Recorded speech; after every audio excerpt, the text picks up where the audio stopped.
আল্লামা ইবনুল জাওজি রাহমাতুল্লাহি আলাইহি তার ঐতিহাসিক কিতাবের মাঝে তিনি লিখছেন, নবীজি মুহাম্মদুর রাসূলুল্লাহ সাল্লাল্লাহু আলাইহি ওয়াসাল্লামের একজন সাহাবী, তিনি জাহাজ দিয়ে সফর করতেছেন, ভ্রমণ করতেছেন। জাহাজের ভিতরে তার প্রয়োজন পড়ছে, তিনি তার কাপড়টা সেলাই করবেন। এই কারণে তিনি সুই এবং সুতা হাতে নিয়ে জাহাজের একেবারে এক সাইডে এক কিনারায় বইসা তিনি যখন তার এই কাপড়টা সেলাইয়ের জন্য প্রস্তুতি নিলেন, এই সময় তার হাত থেকে সুইটা পানিতে পড়ে গেছে। আর সুই যদি পানিতে পড়ে যায়, সেই সুই কি পানির উপরে থাকে না পানির নিচে চলে যায়?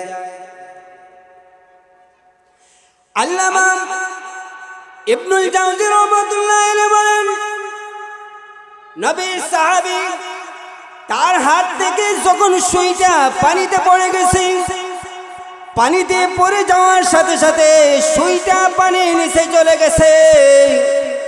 এই সময় নবীর সাহাবী তিনি আল্লাহর কাছে বললেন, আল্লাহ, আপনি তো জানেন এই সুইটা আমার কত প্রয়োজন, যদি এই সুইটা না থাকে আমার কাপড় ছিঁড়া থাকবে। সুতরাং আমি চাই আমার এই সুইটা আপনি আমার কাছে ফিরিয়ে দেন। আল্লামা ইবনুল জাওজি রাহমাতুল্লাহি আলাইহি লেখেন, নবীর সাহাবী এই দোয়া কইরা তিনি যখন পানির উপরে তাকাইছেন, তাকায় দেখে যে সুইটা তার হাত থেকে পানিতে পড়েছিল, এই সুইটাই পানির উপরে ভাসতেছে। সাহাবায়ে কেরাম হচ্ছেন সত্যের মাপকাঠি। সাহাবায়ে কেরামকে আমরা মানব। যারা সাহাবায়ে কেরামকে সত্যের মাপকাঠি মানে না, এই সমস্ত মুসলমানেরা মুসলমান দাবি করলেও এরা সত্যিকারের মুসলমান নয়। জুড়ে বলেন কথা ঠিক কিনা? এরা সত্যিকারের মুমিন নয়। কারণ সাহাবায়ে কেরাম সম্বন্ধে রাসূল বলেছেন, বিআইয়িহিম ইক্তাদাইতুম ইহতাদাইতুম। সাহাবায়ে কেরাম তাদেরকে যদি তুমি অনুসরণ করো, তুমি পথ পেয়ে যাবা, হেদায়েতের রাস্তা পেয়ে যাবা। সুবহানাল্লাহ বলে। সুতরাং সাহাবায়ে কেরামকে মানতে হবে। সাহাবায়ে কেরামকে, জোরে বলেন, সাহাবায়ে কেরামকে মানতে হবে। ইন্নাল্লাযীনা আমানু ওয়া আমিলুস সালিহাতি কানাত লাহুম জান্নাতুল ফিরদাউসি নুজুলা।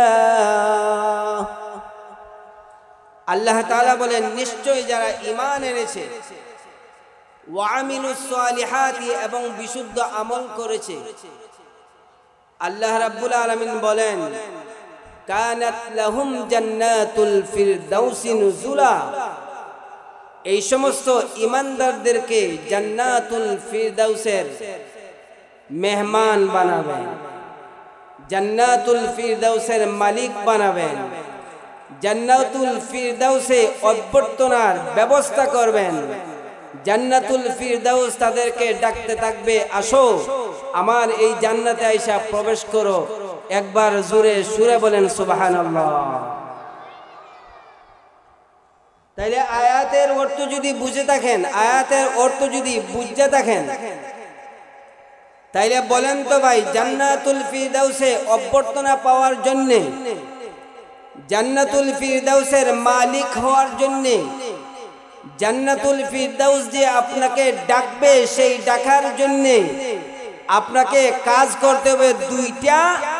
একটা হচ্ছে আপনার ঈমান থাকতে হবে, দ্বিতীয় নাম্বার হচ্ছে আপনার বিশুদ্ধ আমল থাকতে হবে, নেক আমল থাকতে হবে। আপনি যদি ঈমানদার হন আর যদি বিশুদ্ধ আমল করেন, আল্লাহ তাআলা কয় এই সমস্ত ঈমানদার বিশুদ্ধ আমল করেওয়ালা মানুষের জন্য আমি আল্লাহ জান্নাতুল ফিরদাউস রাখতে দিছি। চিৎকার মেরে বলুন সুবহানাল্লাহ।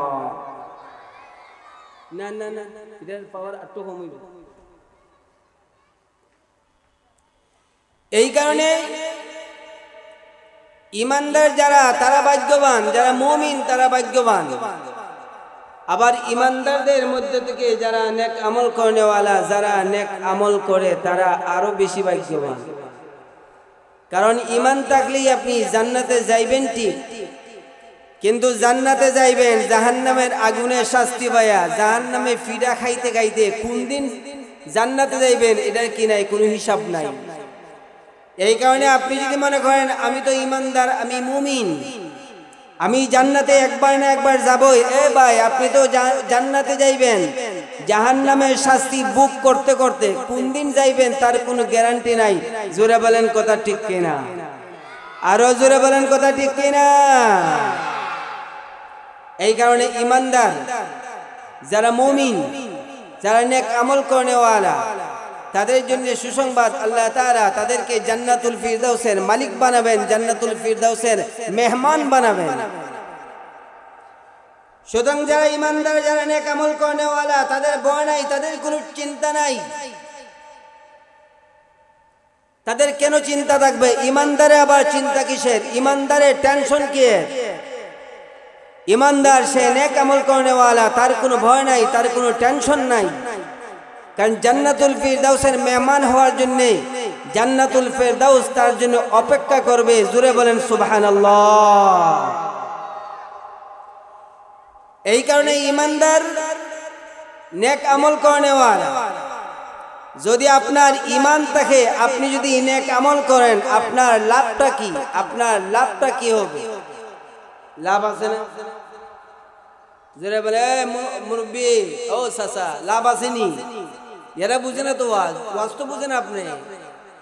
বাচ্চারা কি এদের জন্য ওয়াজ নাকি? ওয়াজ তো যারা বয়স্ক তাদের জন্য। এখন আপনারা মনোযোগ দেন, আপনারা যদি মনোযোগ না দেন তাহলে আমি কেমনে বুঝাবো ওয়াজ? বাবা বলেন তো, এখানে আপনারা একটু মনোযোগ দেন। আপনার যদি ঈমান থাকে, আপনার যদি নেক আমল থাকে, আপনি হচ্ছেন ভাগ্যবান, আপনি হচ্ছেন সৌভাগ্যবান। কারণ জান্নাতুল ফিরদাউস তথা জান্নাত আপনাকে মেহমানদারি করার জন্য, আপনাকে অভ্যর্থনা স্বাগতম জানানোর জন্য জান্নাত অপেক্ষা করতেছে। সুবহানাল্লাহ বলেন।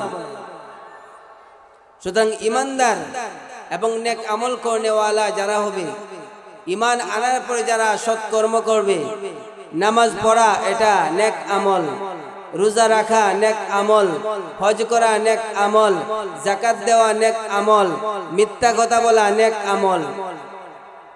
হ্যাঁ, মিথ্যা কথা। ওজনের মাঝে 1 কেজি 1000 গ্রাম, আপনি ওজনের মাঝে দিলেন 900 গ্রাম, এটা নেক আমল হইছে না? কথা কন না কেন? এই কারণেই যারা ইমানদার, যারা মুমিন, আবার যারা সৎ কর্ম করবে, নেক আমল করবে, আল্লাহ রাব্বুল আলামিন পবিত্র কোরআনুল কারীমে 10 জায়গাতে এই সমস্ত ইমানদার নেক আমল করেওয়ালাদের জন্য জান্নাতের সুসংবাদ দিয়েছে। পবিত্র কোরআনুল কারীমের এই 2 আয়াতের মাঝে এক আয়াত রয়েছে, আল্লাহ রাব্বুল আলামিন আমাদের নবী জনাব মুহাম্মদুর রাসূলুল্লাহ সাল্লাল্লাহু আলাইহি ওয়াসাল্লামকে সুসংবাদ দেওয়ার জন্য বলেছেন। আল্লাহ তাআলা বলেন, ওয়াবাশশিরিল লাযীনা আমানু ওয়া আমিলুস সালিহাতি আন্না লাহুম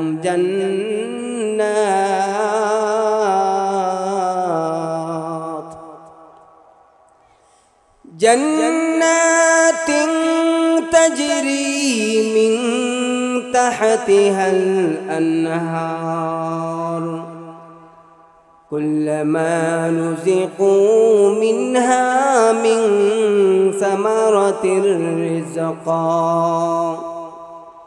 قالوا هذا الذي رزقنا من قبل وأتوا به متشابها ولهم فيها أزواج مطهرة وهم فيها خالدون।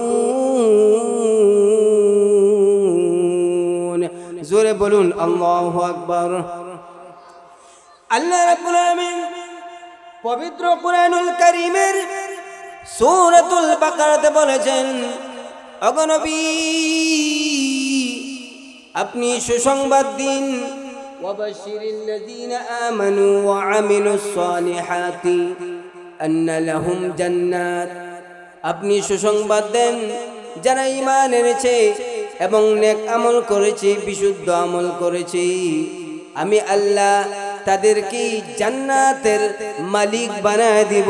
জোরে বলেন সুবহানাল্লাহ। সুতরাং আপনি যদি ঈমানদার হন, আপনি যদি নেক আমল করেওয়ালা হন, ঈমানদার এবং সৎ কর্ম করার কারণে আল্লাহ রাব্বুল আলামিন আপনাকে জান্নাতের মালিক বানাবেন। আল্লাহ রাব্বুল আলামিন আমাদেরকে জান্নাতের মালিক বানাবেন। সুতরাং জান্নাতে যাওয়ার জন্য আল্লাহ রাব্বুল আলামিন শর্ত দিয়েছেন দুইটা। এক নম্বর শর্ত হচ্ছে ঈমান আনতে হবে, দ্বিতীয় নম্বর শর্ত হচ্ছে নেক আমল করতে হবে। আমরা যদি ঈমান আনি আর নেক আমল করি, অবশ্যই মহান আল্লাহ আমাদেরকে জান্নাতুল ফিরদাউসের মেহমান বানাবেন। জোরে বলেন ঠিক কিনা? সুতরাং জান্নাতুল ফিরদাউসের মেহমান হওয়ার জন্য আল্লাহ শর্ত দিলেন দুইটা। এক নাম্বার হচ্ছে ঈমান, দ্বিতীয় নম্বর হচ্ছে নেক আমল। জোরে বলেন, এক নম্বর হচ্ছে ঈমান, দ্বিতীয় নম্বর আমাদের ঈমান আছে নি? কথা কয় না, ঈমান আছে? ওই বেটা কই নাই, মানে আগেই চাইরা দিছে ঈমানের আছে কোন না, কি আর আছে? জোরে বলেন আমাদের ঈমান আছে। আমরা সবাই কি ঈমানদার? কথা বলেন না কেন? আমরা সবাই কি ঈমানদার? আমরা সবাই মুমিন। এখন আমাদের কাজ কি? নেক আমল করা, নামাজ পড়া, রোজা রাখা, ইবাদত বন্দেগী করা। আমাদের কাজ হচ্ছে, এখন আমি যদি দিন শিখি নাই অতীতে, আমার কাজ হচ্ছে আমি 3 দিনের জন্য, 1 সিল্লার জন্য, 4 সিল্লার জন্য, 4 মাসের জন্য, 1 সালের জন্য কোথায় যাব? তবলিগে যাব। কারণ বুড়া বয়সে তো আর মাদ্রাসাত ভর্তি দিতে পারতেন না, পারবেন নি? জায়গা একটা আছে তাবলিগ। কি জায়গা? তাবলিগে যান, সেখানে গিয়া কোরআন শিক্ষা করেন, সেখানে গিয়া সূরা কেরাত শিক্ষা করেন। আইসা কেন লাগিয়া এইগুলো যদি শিখেন না, তাইলে আপনি ইলম যদি শিক্ষা না করেন, তাইলে আপনি আমল কেমনে করবেন? আগে শিখতে হবে, এরপরে আমল করতে হবে। জোরে বলেন কথা ঠিক কিনা?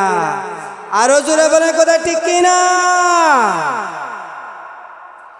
এই কারণে আমাদের যেহেতু ঈমান আছে, যদিও আমাদের সমাজে কিছু পাবলিক আছে এই কথা বলে, হুজুর নামাজ না পড়লে কি হয়েছে, আমার ঈমান বড় শক্ত। আছে না নাই? জোরে বলেন না ভাই, আছে না নাই? চুরি করলে কি হয়েছে, আমি খুব ভালো মানুষ। চুরি করলে কি হয়েছে, আমি খুব, বেটা তুই চুর, তুই ভালো মানুষ হইবি কেমনে? চুর আবার ভালো মানুষ হয় কেমনে? চুর কি ভালো মানুষ হয় বলেন? নামাজ না পড়লে কি হয়েছে, ঈমান আমার শক্ত। আমি বলি, তুমি যদি নামাজ পড়ো না, তোমার ঈমান শক্ত হবে না, শক্ত থাকবে না। কারণ নামাজ না পড়তে পড়তে তোমার ঈমানটা 0% চলে আসবে। জোরে বলেন কথা ঠিক কিনা? ঈমানই থাকবে না। এই কারণে আপনি যখন আসরে ময়দানে যাবেন, ফেরেশতা যখন আপনাকে আমলনামা দিবে, আমলনামা দেওয়ার পরেই আপনি দেখবেন আপনার নেক আমলের আমলনামাটা একেবারে খালি। আপনি তখন ফেরেশতাকে বলবেন, ফেরেশতা দুনিয়াতে আমি নামাজ পড়ছি, এই নামাজের সওয়াব গেল কই? আমি যে রোজা রাখছিলাম, আমার সেই রোজা রাখার সওয়াব গেল কই? ফেরেশতা তখন বলবে, কেন নাই? তোমার নেক আমল এই আমল নামায় কেন উঠে নাই জানোনি? কারণ দুনিয়াতে তোমার ঈমানটাই ছিল না। জোরে বলেন ঠিক কিনা? সুতরাং আপনি মনে করেন আপনি মুমিন, আপনি মনে করেন আপনি ঈমানদার, কিন্তু এই পৃথিবীর জমিনেতে এমন কাজ আপনি করেছিলেন যে কাজের কারণে আপনার ঈমানটাই চলে গিয়েছিল, আপনার ঈমানই ছিল না। এই কারণে আপনি যদি হিন্দুদের মূর্তি পূজায় গিয়া বলেন রোজা আর পূজা একই, তাইলে আপনার ইমান আছে কিনা এর মাঝেও সন্দেহ আছে, জোরে বলেন ঠিক কিনা। এই কারণে ইমান আছে, আপনি যদি বললে বৈশা থাকেন হবে না, আপনার ইমানকে জ্বালাই করতে হবে। আর ইমানকে জ্বালাই করার একমাত্র মাধ্যম হচ্ছে নেক আমল। চিৎকার মেরে বলুন ঠিক কিনা। একমাত্র মাধ্যম হচ্ছে নেক আমল করা, বিশুদ্ধ আমল করা, ভালো কাজ করা। আপনি যদি ভালো কাজ করেন, ইমান আনার পরে যদি ভালো কাজ করেন, আপনার ইমানটা যে মজবুত হইছে, আপনার ইমানটা যে শক্তিশালী, এইটা আপনি কোন সময় বুঝবেন? যে সময় আপনি বুঝবেন আপনার নামাজ পড়তে ভালো লাগে, বুঝবেন আপনার ইমান শক্তিশালী হচ্ছে। যে সময় বুঝবেন রোজা রাখলে আপনার ভালো লাগে, এই সময় বুঝবেন আপনার ইমান শক্তিশালী হচ্ছে। আপনি যদি তাবলীগে যান, তাবলীগে যাওয়ার কারণে এই যে তাবলীগে যাওয়ার যে চাহিদা, এই চাহিদা যদি হয় তাইলে আপনি বুঝবেন আপনার ইমান শক্তিশালী হচ্ছে। আর আপনার যদি চুরি করার নিয়ত হয় তাইলে বুঝবেন আপনার ইমান নষ্ট হয়ে যেতেছে। আপনার যদি জিনা করতে মজা লাগে, ভালো লাগে, তাইলে বুঝবেন আপনার ইমান ধীরে ধীরে নষ্ট হয়ে যাচ্ছে। জোরে বলেন কথা ঠিক কিনা। এই কারণে ইমান এবং নেক আমল, ইমান এবং নেক আমল মানে ভালো কাজ, বিশুদ্ধ কাজ। চুরি এটা বিশুদ্ধ কাজ, ব্যবসার মাঝে ঠকানি এটা বিশুদ্ধ কাজ না, মানুষকে গালি দেওয়া এটা বিশুদ্ধ কাজ না, মানুষকে ধোঁকা দেওয়া এটা বিশুদ্ধ কাজ না, মা বাবার সাথে খারাপ ব্যবহার করা এটা বিশুদ্ধ কাজ না। এগুলা কি গর্হিত কাজ, এইগুলা খারাপ কাজ। জোরে বলেন কথা ঠিক কিনা। আরো জোরে বলেন কথা ঠিক কিনা। এই কারণে ঈমান আনার পরে নেক আমল যদি করি, এটা আমার লাভ, আল্লাহর কোনো লাভ না। আপনার ঈমান আছে, আপনার ঈমান একটা পরিপূর্ণ ঈমান, তুই ঈমানদার, সুতরাং আমাকে এখন নেক আমল করতেই হবে। আর যদি কোনো ধরনের গুনাহ হয়, কোনো ধরনের গুনাহ হইলে সাথে সাথে আপনি তাওবা করবেন। তাওবা যদি করেন আল্লাহ গুনাহটা মাফ করবে এবং আপনার আমলনামায় একটা সওয়াব লিখে দিবেন। সুবহানাল্লাহ। কিন্তু এমন না বারবার গুনাহ করবেন, বারবার তওবা করবেন, বারবার এই গুনাহ করবেন, বারবার তওবা করবেন, এমন নয়। একবার গুনাহ করছেন, আল্লাহর কাছে তওবা করেন, আল্লাহ মাফ করে দিব। আল্লাহ কি করে দিব? এই কারণে ডাকার মতো ডাকতে হবে, ডাকার মতো ডাকতে হবে। ঈমান আনার পরে আপনি যদি নেক আমল করেন, এটা আপনার লাভ, আল্লাহর কোনো লাভ নাই। আপনি যদি ইমাম রেখেন, ইমাম সাহেব আপনারে টাকাইতে রাখছি, বেতন দিয়ে রাখছি, আপনি নামাজ পড়াইবেন, এত নামাজের লেগে লেসকার দেন কার লেগে, আপনি নামাজ পড়ান, আপনার কাজ আপনি করেন, এটা ইমামের লাভ হইব, ইমামের লাভ হইব। আপনি মাস শেষে টেকাই দিবেন কিন্তু আপনার কোনো লাভ নাই, বরং আরো ইমামের সাথে খারাপ ব্যবহার করার যে গুনাহটা আছে, এই গুনাহটা আপনার আমল নামায় উঠলো। এই কারণে আপনি নেক আমল করবেন, এটা আপনার লাভ। আপনি ইমানদার, নেক আমল করবেন, এটা আপনার লাভ, আল্লাহর কোনো লাভ নাই, নবীজির কোনো লাভ নাই। লাভ কার? জোরে বলেন লাভ কার? এখন আমার লাভ যেটা, এইটা আমি করি না। আমি কেমন মানুষ রে ভাই, যেটাই আমার লাভ হয়, যেটাই আমার ফায়দা দেয়, এইটা আমি করতে চাই না। এটা কেন? এটা তো আমার লাভ। আপনি যখন ঈমানের পরে নেক আমল করবেন, আপনি তখন হয়ে যাবেন মুস্তাজাবুদ দাওয়া। আপনি আল্লাহর কাছে তখন যেটাই বলবেন, আল্লাহ তাআলা সেইটাই কবুল করে নেবেন। সুবহানাল্লাহ। গুনাহ নাই, ঈমান নেক আমল, সলিড ঈমান, সলিড নেক আমল। গুনাহ হয় সাথে সাথে কান্দেন, তওবা করেন, তাহাজ্জুদের নামাজ পড়ে কান্দেন। এমন ঈমানদার নেক আমল করেনেওয়ালা যারা হবে, তাদের জন্য সুসংবাদ হচ্ছে, তারা যে দোয়াটাই করবে আল্লাহ তাআলা সেই দোয়াটাই কবুল করে নেন। সুবহানাল্লাহ। এই কারণে আমার ভাইরা একটু মনোযোগ দিয়ে কথাগুলো শুনবেন। মাগরিবের নামাজের পর থেকে নিয়ে এশা নামাজের আগ পর্যন্ত সময় কম। এই কারণে আপনি যদি ঈমানদার হন, নেক আমল করেনেওয়ালা হন, আপনি যদি সৎ আমল করেন, আপনি মুস্তাজাবুদ দাওয়া হয়ে যাবেন। আল্লাহর কাছে যাই বলবেন মহান আল্লাহ তাই কবুল করে নেয়। জোরে বলেন সুবহানাল্লাহ। এই কারণে আল্লামা ইবনুল জাওজি রাহমাতুল্লাহি আলাইহি তার ঐতিহাসিক কিতাবের মাঝে তিনি লিখছেন, নবীজি মুহাম্মদুর রাসূলুল্লাহ সাল্লাল্লাহু আলাইহি ওয়াসাল্লামের একজন সাহাবী, তিনি জাহাজ দিয়ে সফর করতেছেন, ভ্রমণ করতেছেন। জাহাজের ভিতরে তার প্রয়োজন পড়ছে, তিনি তার কাপড়টা সেলাই করবেন। এই কারণে তিনি সুই এবং সুতা হাতে নিয়ে জাহাজের একেবারে এক সাইডে এক কিনারায় বইসা তিনি যখন তার এই কাপড়টা সেলাইয়ের জন্য প্রস্তুতি নিলেন, এই সময় তার হাত থেকে সুইটা পানিতে পড়ে গেছে। আর সুই যদি পানিতে পড়ে যায়, সেই সুই কি পানির উপরে থাকে না পানির নিচে চলে যায়? আল্লামা ইবনুল জাওজি রাহমাতুল্লাহি আলাইহি বলেন, নবীর সাহাবী তার হাত থেকে যখন সুইটা পানিতে পড়ে গেছে, পানিতে পড়ে যাওয়ার সাথে সাথে সুইটা পানির নিচে চলে গেছে। এই সময় নবীর সাহাবী তিনি আল্লাহর কাছে বললেন, আল্লাহ, আপনি তো জানেন এই সুইটা আমার কত প্রয়োজন, যদি এই সুইটা না থাকে আমার কাপড় ছিঁড়া থাকবে। সুতরাং আমি চাই আমার এই সুইটা আপনি আমার কাছে ফিরাইয়া দেন।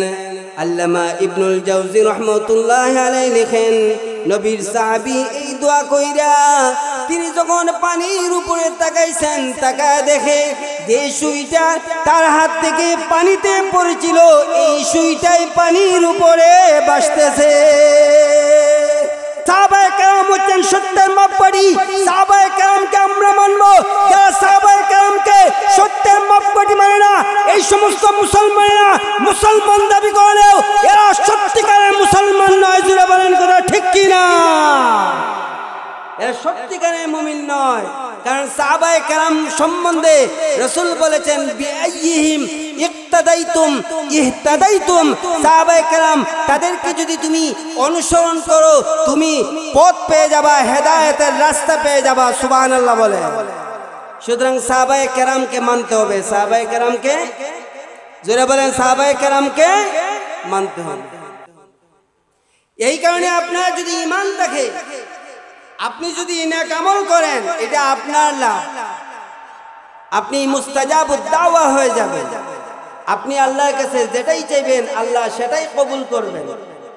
সেই সময় আপনি যদি আল্লাহর কাছে বলেন যে আল্লাহ, আমি তো তোমার কাজ করি, তোমার ইবাদত করি, তোমার বন্দেগী করি, সুতরাং তুমি আমাকে একটা ব্যবসার মালিক বানায় দাও, তুমি আমাকে একটা চাকরি মিলিয়ে দাও।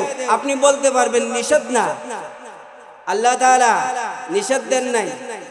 আপনি একেবারে দুনিয়া ছাইরা দিবেন, নিষেধ দেন নাই।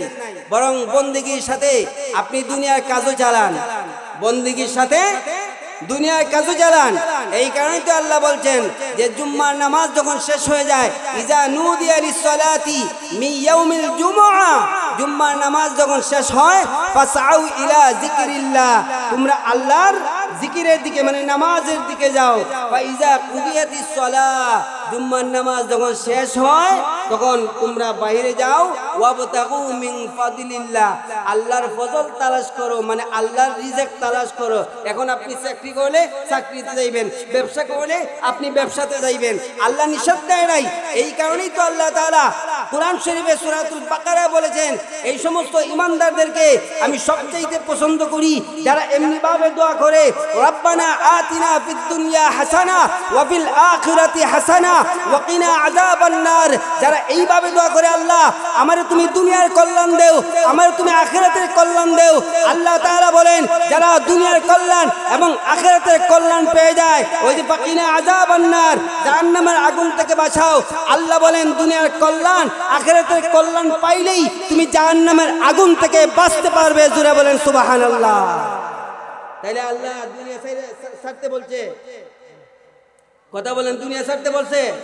নামাজ পড়েন, ব্যবসা করেন, নামাজ পড়েন, নামাজ পড়েন, চাকরি করেন, নামাজ পড়েন, ভালো কাজ, নামাজ পড়েন, আপনার যে রিজিকের যে ব্যবস্থা আছে সেই ব্যবস্থা আপনি চলে যান। আপনি গৃহস্থী করেন, আপনি কৃষিকাজ করেন, আপনি মাটির কাজ করেন, আপনি শ্রমিক, আপনি রিক্সা ড্রাইভার, সমস্যা নাই, আপনি নামাজ পড়ে গিয়া এই কাজ করেন। আল্লাহ বলেন নাই শুধু নামাজ পড়ো, শুধু নামাজ পড়ো, এই কথাও কি বলেন নাই? আল্লাহ বলেন না। এই কারণেই এই আয়াতে শেষে আবার বলছেন, কিন্তু যারা শুধু দুনিয়া চায়, কি চায়?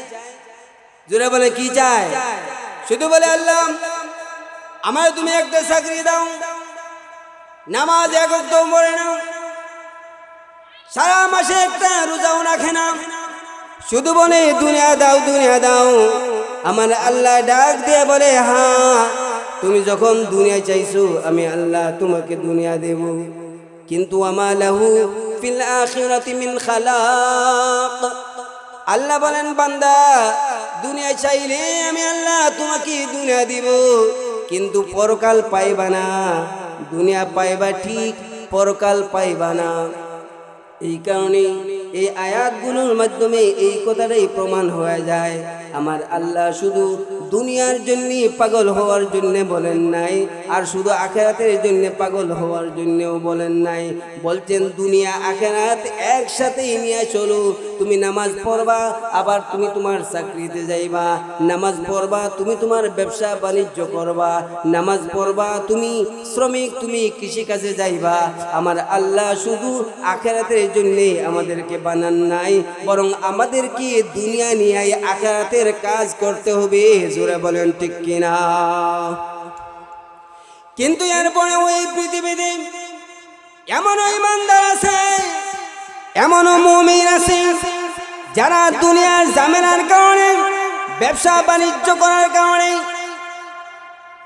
পরিবারের কারণে বন্দেগী করতে পারেন না, ইবাদত বন্দেগীতেই তার ডিস্টার্ব হয়। এমনও মানুষ এই পৃথিবীতে অতীত হয়ে গেছে যারা এই অবস্থায় তারা তাদের বাড়ি ঘরদার চাইরা এক চিল্লায় 4 মাস, এক সালে চলে যায়। এই উদ্দেশ্য হলো অন্তত একটা বছর আমি ভালো কাজ করতে পারবো, নেক আমল করতে পারবো। এইটাও দোষের না, কিন্তু দোষের হচ্ছে আপনি যদি পরিবারের কোনো খবরই নেন না, তাইলে এক সালে গিয়ে আপনি কি করবেন? জোরে বলেন কথা ঠিক কিনা? এই কারণে আপনি ইমানদার, নেক আমল করেন। আপনি যদি বেশি করে নেক আমল করতে পারেন তাইলে আপনি মুস্তাজাবুদ দাওয়া হয়ে যাবেন। আপনি মুস্তাজাবুদ দাওয়া হয়ে যাবেন। আপনি যে দোয়াই করবেন আল্লাহ রাব্বুল আলামিন আপনার সেই দোয়াই কবুল করে নেবেন। এই কারণেই প্রাচীন যুগে একজন আল্লাহর ওলির ঘটনা পাওয়া যায়। এই আল্লাহর ওলি তিনি চিন্তা করলেন, আমি আমার ব্যবসা বাণিজ্য এবং পরিবারের কারণে আমি বন্দেগী করতে পারি না, আল্লাহকে ভালো করে ডাকতে পারি না। এই কারণে তিনি বাড়ি ঘর দর সব কিছু চাইরা একেবারে পাহাড়ের পাদদেশে তিনি চলে গিয়েছেন। পাহাড়ের পাদদেশে কেন গেলেন? এই কারণে গেলেন ওই জায়গায় তিনি একাগ্র চিত্তে আল্লাহর ইবাদত করবেন, তিনি আল্লাহর বন্দেগী করবেন, যেখানে কেউ তাকে ডিস্টার্ব করবে না, কেউ তাকে বাধা দিবে না। এই কারণে তিনি পাহাড়ের পাদদেশে চলে গিয়েছেন। তিনি কেন বের হয়ে গেলেন? বন্দেগী করার জন্য বের হয়েছেন। আর তিনি আল্লাহকে ডাক দিয়ে বললেন, ওগো আল্লাহ, আমি তোমার বন্দেগী করার জন্য বের হয়েছি। আমি আমার জন্য কোনো ধরনের খাবার নেই নাই, আমি আমার জন্য টাকা পয়সার কোনো ব্যবস্থা সাথে করে নিয়ে আসি নাই। আমি একমাত্র আসলাম যাতে করে তোমার বন্দেগী করতে পারি, তোমার ইবাদত বন্দেগী আমি করব। এই কারণে আমি আসলাম। যেই মাত্র এই লোক, বনি ইসরাইলের এই লোক, এই আল্লাহর ওলি, তিনি যখন ওই পাহাড়ের পাদদেশে যাইয়া তিনি যখন ইবাদত বন্দেগী শুরু করে দিয়েছেন, ইবাদত বন্দেগী করতে করতে তার এমন অবস্থা হয়েছে, এখন তিনি আল্লাহর কাছে যাই চান, মহান আল্লাহ তাই কবুল করে নেন। জোরে বলেন সুবহানাল্লাহ। এবার সেই আল্লাহ ওলি পাহাড়ের পাদদেশে আল্লাহর কাছে তিনি 2টা দোয়া করলেন। 1 নাম্বার দোয়া হলো তিনি আল্লাহর কাছে বললেন, আল্লাহ আমার ইন্তেকাল যেন সেজদার অবস্থায় হয়। দ্বিতীয় নাম্বার তিনি আরেকটা দোয়া করলেন, আল্লাহ আমি যেন এই জায়গা থেকে সিজদা অবস্থায় হাসরের ময়দানে যেতে পারি। হাসরের ময়দানে আমাদের নবীজি বলেন, যেই মাত্র এই লোক এমনি ভাবে দোয়া করছেন, আল্লাহ রাব্বুল আলামিন এই লোকটির দুইটা দোয়া কবুল করে নিয়েছেন। এই কারণে নবীজি বলেন, হাসরের ময়দানে এই লোক সিজদা অবস্থায় হাসরের ময়দানে উঠবে। এই লোকের অবস্থাটা হলো, তিনি এই পাহাড়ের পাদদেশে 500 বছর বন্দেগী করেছেন। 500 বছর বন্দেগী করতে গিয়া তার তো খাবারের কোনো ব্যবস্থা নাই। এই জায়গায় টাকা এবং পয়সা তিনি নিয়ে যান নাই। ওই জায়গায় কেমন অবস্থা হয়েছে, যেহেতু তিনি বলেছিলেন, আল্লাহ আমি তোমার বন্দেগী করার জন্য বের হয়েছি, সুতরাং আমি কোনো ধরনের খাবার আমার সাথে করে নিয়ে আসি নাই, আমি কোনো ধরনের টাকা পয়সা আমার সাথে করে নিয়ে আসি নাই, আমি একমাত্র তোমার বন্দেগী করার জন্যই বের হয়েছি। এই কারণেই কিতাবের মাঝে পাওয়া যায়, এই লোকটি যে জায়গায় তিনি আল্লাহর বন্দেগী শুরু করেছেন, আল্লাহ রাব্বুল আলামিন তার ওই জায়গায় একটা ডালিম গাছ উঠায়া দিয়েছেন। সকালবেলা একটা ডালিম ধরে এই ডালিমটা তিনি খান, আবার বিকালবেলা আরেকটা ডালিম ধরে বিকালবেলা তিনি আরেকটা ডালিম খান। এমনিভাবে সকাল বিকাল তিনি ডালিম খায় চলেন। এরপরে পানি পাইবেন কোথায়? আল্লাহ রাব্বুল আলামিন তার কাছ দিয়ে পাহাড়ের পদদেশে মিষ্টি পানির নর চালু করে দিয়েছেন।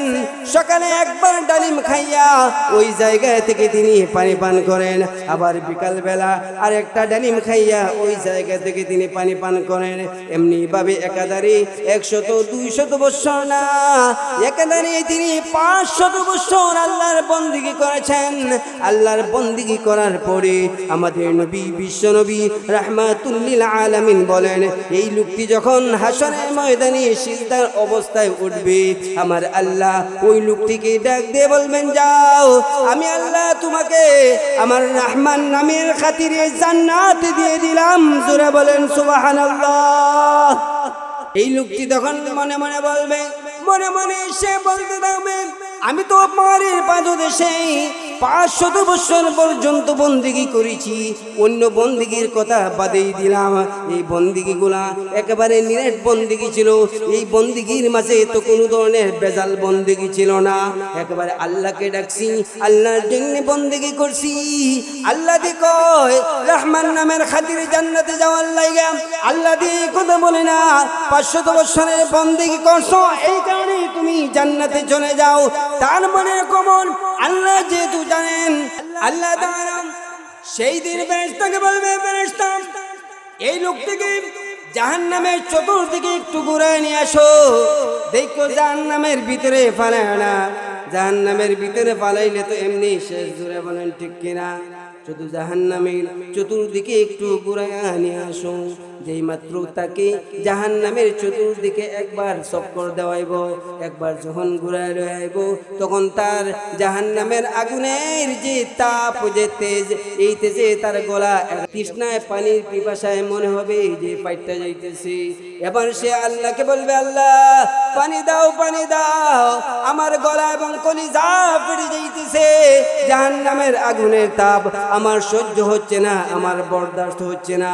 কিন্তু জাহান্নামী তাকে কে পানি দিবে? এই জায়গা তো পানি দেওয়ার জায়গা না, কারণ যেখানে আগুন আছে এই জায়গায় পানি থাকতে পারে না। জোরে বলেন ঠিক কিনা? যদি আপনাদের বিদ্যুৎ পানির থেকে হয়, কিন্তু জাহান্নামে পাইবেন না। আগুন আছে পানি থাকবো, এটাই বলি শুধু আগুন। জাহান্নামে যে জায়গায় আগুন আছে শুধু আগুন, যে জায়গায় পানি থাকবো শুধু পানি। যেই মাত্র এই লোকটি বলবে, আল্লাহ পানি দাও, গলা পেটে যায়, তারে কেউ পানি দিবে না। কে পানি দিবে রে ভাই? দুনিয়াতে আপনি যদি বাবার কাছে পানি চান, বাবা পানি দেয়। মার কাছে যদি পানি চান, তাইলে মা পানি দেয়। আপনি যদি আপনার ভাইয়ের কাছে পানি চান, ভাই পানি দেয়। একটা হোটেলে গিয়া হোটেলের মালিকের কাছে পানি চাইলে হোটেলের মালিক আপনাকে পানি দিয়ে দেয়। কিন্তু এই জাহান্নামে কে তাকে পানি দিবে? সে বলতেছে, প্রভু আমাকে পানি দাও, আমার গলা ফেটে যাচ্ছে, জাহান্নামের আগুনে যেতে যেতে যে আমার গলা ফেটে যাচ্ছে। এই সময় আল্লাহ তাআলা একজন ফেরেশতাকে বলবেন, ফেরেশতা একটা গ্লাস পানি নিয়ে তুমি তার সামনে দাঁড়াও।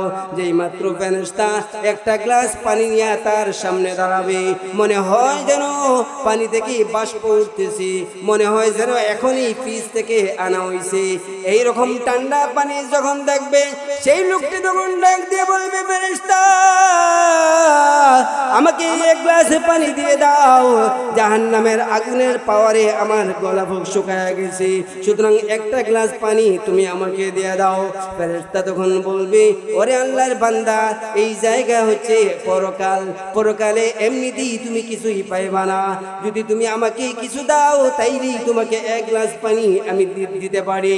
তখন সেই লোকটি বলবে, আমি কেমনে দেব, আমার কাছে তো কোনো টাকা নাই, আমার কাছে তো কোনো পয়সা নাই, আমি কেমনে দিব? তখন ফেরেশতা তিনি বলবেন, আমি জানতে পারছি তোমার কাছে 500 বছরের বন্দেগী আছে, যদি তুমি আমাকে 250 বছরের বন্দেগী দিতে পারো তাইলে এর বিনিময়ে তোমাকে আমি এক গ্লাস পানি দিতে পারি। যেই মাত্র ফেরেশতা এই শিডিউল দিল, যদি তুমি 250 বছরের বন্দেগী যাও তাইলে এর বিনিময়ে আমি তোমাকে এক গ্লাস পানি দান করব। তখন তিনি ভাবলেন, এই 500 বছরের বন্দেগী আমার তো কোনো কাজে আসে নাই, আল্লাহ তো আমার জান্নাত দিয়েই দিছেন, সুতরাং 250 বছরের বন্দেগী দিয়া দেই। 250 বছরের বন্দেগী দিয়া তিনি যখন এক গ্লাস পানি পান করলেন, জান্নাতে এক গ্লাস পানি পান করার পরে তার গলা এবং কলিজা আবার শীতল হয়ে গেছে। যেই মাত্র 250 বছরের বন্দেগী দিয়া এক গ্লাস পানি পান করার পরে আল্লাহ রাব্বুল আলামিন ফেরেশতাকে বলবে, ফেরেশতা তাকে আরেকবার জাহান্নামের চতুর্দিকে ঘুরাইতে দেখো।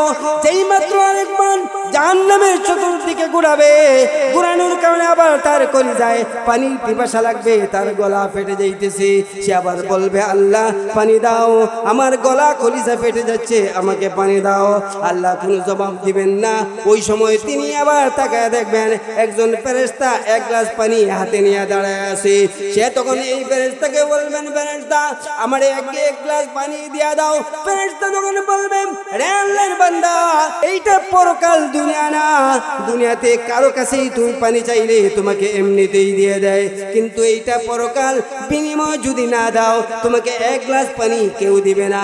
তখন সে বলবে, আমি বিনিময় কেমনে দিব? ফেরেশতা তখন বলবে, জানতে পেরেছি তোমার কাছে 250 বছরের বন্দেগী আছে, 250 বছরের বন্দেগী যদি দিয়ে দাও তাইলে আমি তোমাকে এক গ্লাস পানি দিয়ে দিব।